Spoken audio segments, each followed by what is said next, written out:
Out of the gate, I want to give a big thank you to all the cannabis researchers and scientists in the US who have continued to navigate the sorry state of how they need to acquire cannabis to do necessary studies defining the benefits and risk of the plant.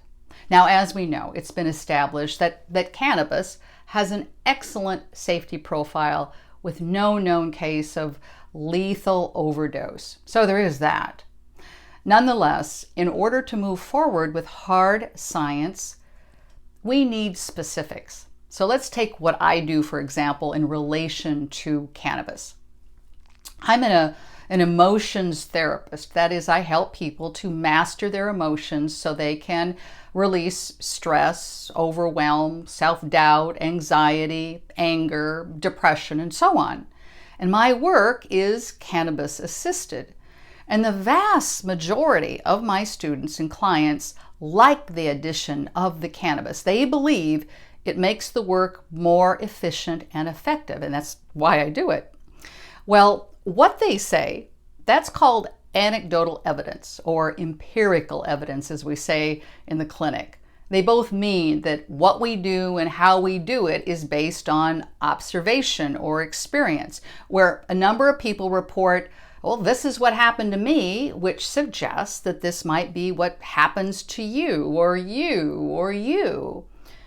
But in the world of scientific research, anecdotal evidence is the bastard child. For research to measure up, it needs to meet what's considered the scientific gold standard, and that is the double-blind, randomized, double-blind, placebo-controlled study.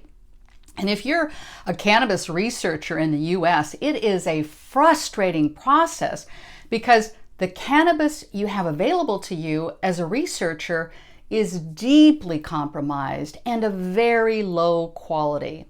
And as long as federal law maintains cannabis as a Schedule I drug, which means it has no medical value, U.S. researchers will continue to be forced to get their cannabis from the federally sanctioned University of Mississippi, which has a lousy reputation for providing compromised and poor quality, often moldy cannabis for research. It's highly processed, for one thing, and described by one scientist as a powdery mishmash of stems, sticks, and leaves. And to compound the issue, the percentage of THC, that cannabinoid that is in large part responsible for effective medicine, comes in at a measly 8% THC. Now this compared to what most people are buying at dispensaries of 20% or higher. But researchers aren't allowed to use that. So you can see that any federally approved clinical trial looking at THC in the US is flawed because it doesn't match what people are actually legally purchasing and using in the real world here in the US. Yes, there are ongoing struggles among US researchers to find a way around this because until then, no one can show through a sanctioned clinical trial that the cannabis products on the market are safe or beneficial because researchers can't legally study those. And this has been going on since 1968, more than 50 years. So you can imagine how hindered cannabis research has been in the US and continues to be. So coming back to the example of my cannabis-assisted emotions work, we see successes. My students and clients have these emotional breakthroughs and healing from trauma. But what's going on scientifically, right? What is specifically occurring? What's the neurobiology of the obvious benefits of the combination, of cannabis and movement and breath work and sound and meditation?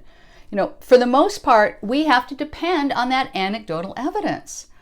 Thank goodness for legitimate cannabis research in other countries. At least we have that going on. This one, for instance, Cannabinoids and the Brain by Linda Parker, a good Canadian. And with the new presidential administration, things may be looking up, as in overturning this whole revolting backward situation with cannabis research in the US. But, there's nothing for sure on the horizon yet. Do you have some thoughts on this tortured situation? Drop down to the comments section and let me know. I'm Becca Williams, and I want you to lead your most magnificent life, and I want to help you do that.